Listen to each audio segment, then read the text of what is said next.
محترم بزرگوں، دوستوں، میرے دینی اور ایمانی بھائیوں، ہم ہجری کیلنڈر کے لحاظ سے جس مہینے سے گزر رہے ہیں اس مہینے کا نام شعبان المعظم ہے۔ شعبان المعظم بھی ہجری کیلنڈر میں انتہائی اہمیت اور عظمت کا حامل مہینہ ہے۔ کئی ایسی باتیں ہیں جو اس مہینے سے متعلق ہیں۔ شعبان کے مہینے میں جناب نبی کریم صلی اللہ علیہ وسلم بطور خاص یہ بات ارشاد فرمایا کرتے تھے کہ شعبان میں چاند کی تاریخ کو آپ غور سے دیکھو اور دھیان میں رکھو تاکہ رمضان المبارک کی کا جب آغاز ہو، اس کی ابتدا ہو تو اس کی بالکل صحیح ابتدا ہو۔ اس لیے آپ عام مہینوں کے مقابلے میں شعبان کے مہینے میں بطور خاص اس بات کا اہتمام فرمایا کرتے تھے۔ اسی طرح رمضان المبارک سے پہلے شعبان کے مہینے میں جناب نبی کریم صلی اللہ علیہ وسلم کثرت کے ساتھ روزے رکھا کرتے تھے۔ یہ تمام باتیں وہ ہیں جو تقریباً ہم ہر سال سنتے ہیں، اور ان باتوں سے آپ کی معلومات میں اضافہ نہیں ہوگا بلکہ یہ ایک مذاکرہ ہے تاکہ ہمیں استحضار ہو جائے اور ہمیں یاد دہانی ہو جائے کہ ہم جس مہینے سے گزر رہے ہیں اس مہینے کی کیا قدر و منزلت ہے، اس کا کیا مرتبہ ہے، کیا درجہ ہے، ہمیں کیا کرنا ہے تاکہ آنے والے ماہ مبارک کا ہم بھرپور تیاری کے ساتھ استقبال کر سکیں۔ تو جناب نبی کریم صلی اللہ علیہ وسلم کا یہ معمول تھا کہ آپ شعبان میں دیگر مہینوں کے مقابلے میں سب سے زیادہ روزے رکھا کرتے تھے، بلکہ اگر یہ کہا جائے کہ تقریباً آپ پورے مہینے کے روزے رکھا کرتے تھے شعبان میں تو یہ بھی درست ہوگا۔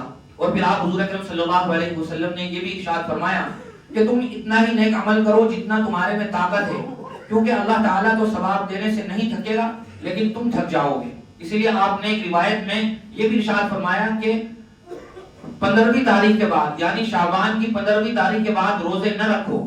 تو اس کا مطلب علماء نے بیان فرمایا کہ ایسے لوگ جو کم ہمت ہیں یا جسمانی لحاظ سے کمزور ہیں تو وہ شعبان کے آخری دنوں میں روزے نہ رکھیں تاکہ کہیں ایسا نہ ہو کہ بھوک کی وجہ سے، پیاس کی وجہ سے کمزوری بڑھ جائے اور پھر رمضان کے جو فرض روزے ہیں ان کو رکھنے میں دشواری ہو یا یہ کہ وہ چھوٹ جائیں۔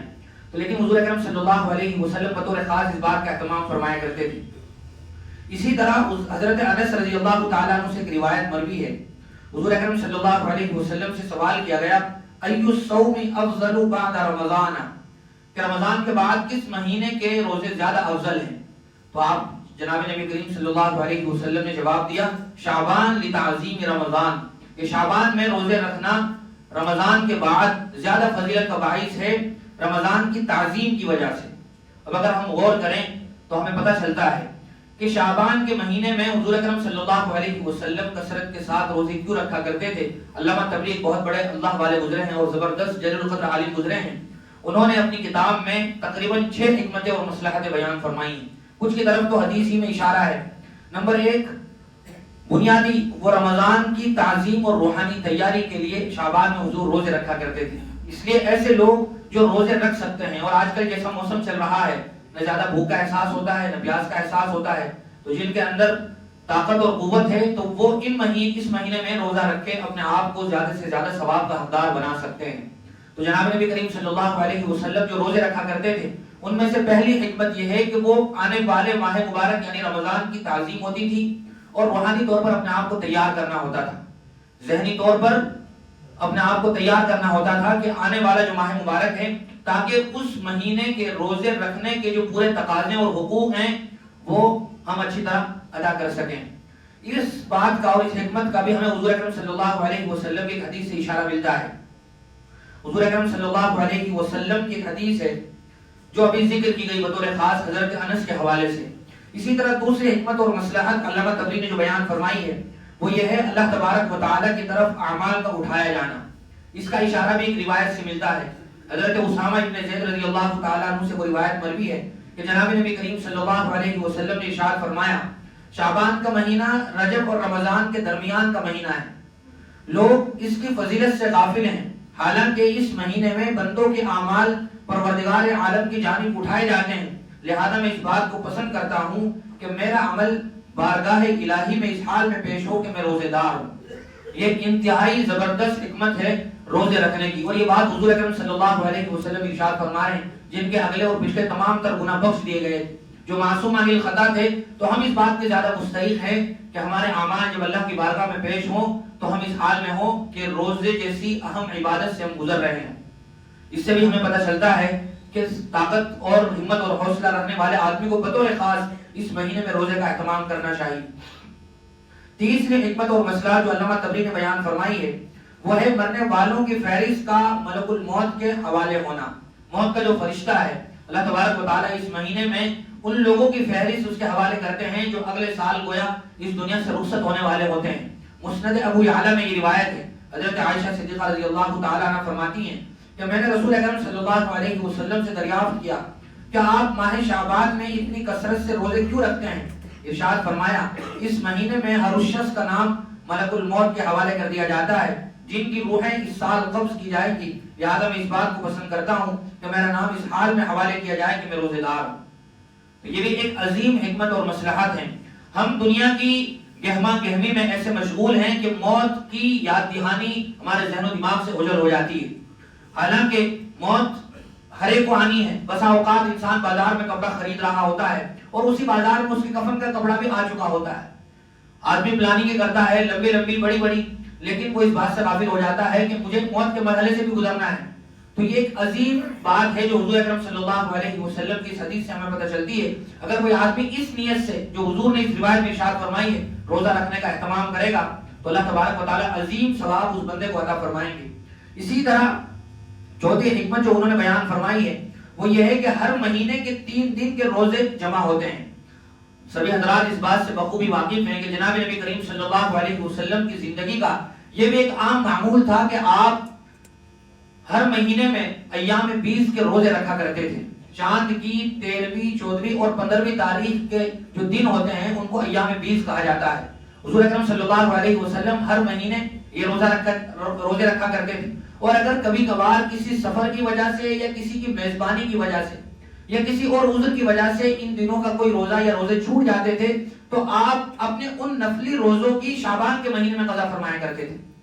اس سے جہاں ان روزوں کی اہمیت کا پتہ چلتا ہے وہیں اس مہینے کے مخصوص کرنے کی وجہ سے اس مہینے کی اہمیت کا پتہ چلتا ہے. ایک طرف تو ہمیں اس بات کا اندازہ ہوتا ہے کہ ان روزوں کی کس قدر زیادہ اہمیت ہے، نفلی روزے ہیں وہ، لہذا جو آدمی چاہے پورے مہینے کا ثواب حاصل کرنا تو وہ 3 دن ان دنوں میں روزہ رکھ کر حاصل کر سکتا ہے. ایک دن روزہ رکھنے کی حیثیت گویا ایک عشرے روزہ رکھنے کی اہمیت ہے. اور مہینے میں 3 عشرے ہوتے ہیں تو چاند کی تاریخ کے لحاظ سے اگر کوئی آدمی ایام 20 کے 3 روزے رکھ لیتا ہے تو اللہ تبارک و تعالیٰ ان 3 روزوں کی برکت سے پورے مہینے روزے رکھنے کا ثواب عطا فرماتے ہیں. اسی طرح علماء نے ایک بہت ہی زبردست مصلحت یہ بھی بیان فرمائی جو حضور کی ایک دوسرے حدیث سے پتہ چلتی ہے. حضور اکرم صلی اللہ علیہ وسلم نے ارشاد فرمایا تھا یا معاشر الشباب، اے نوجوانوں کی جماعت، تم جب تمہارے پاس انتظام ہو جائے اور تم نکاح کے قابل ہو جاؤ تو نکاح کر لو، کیونکہ نکاح کی برکت سے نگاہوں کی حفاظت ہوتی ہے اور آدمی پاک دامن رہتا ہے. اور جو آدمی نکاح پر قادر نہ ہو تو اسے چاہیے کہ وہ روزہ رکھے، فعلیہ بالصوم، تو اسے روزہ رکھے. تو روزہ رکھنے کا حضور نے کیوں حکم دیا، اس کی حکمت بھی علماء نے بیان فرمائی کہ جب آدمی روزہ رکھتا ہے تو نفسانی خواہشات پر قابو رہتا ہے اور گناہوں کی طرف انسان کا میلان نہیں ہوتا ہے. اور پھر حضور اکرم صلی اللہ علیہ وسلم کی اس ایام 20 والی روایت سے علماء نے بہت ہی اہم نقطہ بیان فرمایا کہ اگر کوئی آدمی گویا ایام 20 کے 3 دنوں کا روزہ رکھ لے، ایام 20 میں 3 دنوں کا روزہ رکھ لے تو نفسانی خواہشات پر بھی قابو ہوگا اور حضور اکرم صلی اللہ علیہ وسلم کی اہم ترین سنت پر عمل ہوگا.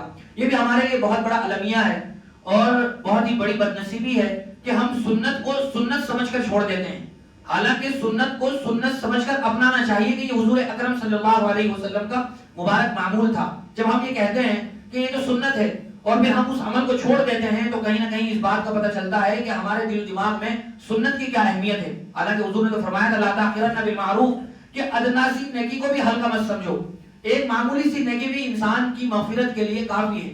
اس لیے ہم بہت مشہور باتیں سنتے رہتے ہیں کہ اللہ تبارک و تعالیٰ روز قیامت ہر اچھے عمل کا بدلہ انسان کو عطا فرمائیں گے.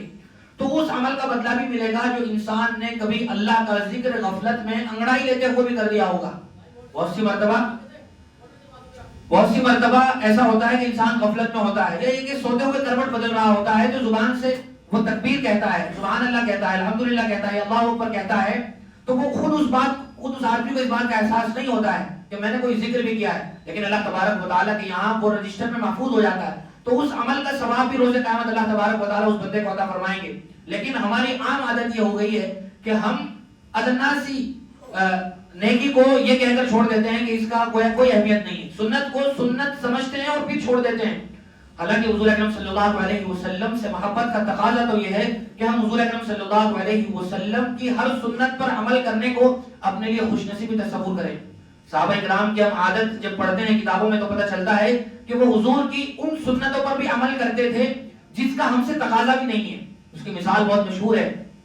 حضرت عبداللہ ابن عمر رضی اللہ تعالی عنہ جب کبھی سفر میں جاتے تھے تو ان کو یاد آتا تھا کہ حضور نے اس جگہ بیٹھ کر پیشاب کیا تھا, اپنی ضرورت سے فارغ ہوئے تھے, تو ان کو تقاضا نہیں ہوتا تھا پیشاب کا یا یہ کہ قضاء حاجت کا, لیکن وہ صرف وہاں جا کر بیٹھنے کی حیت بناتے تھے کہ حضور یہاں بیٹھے تھے.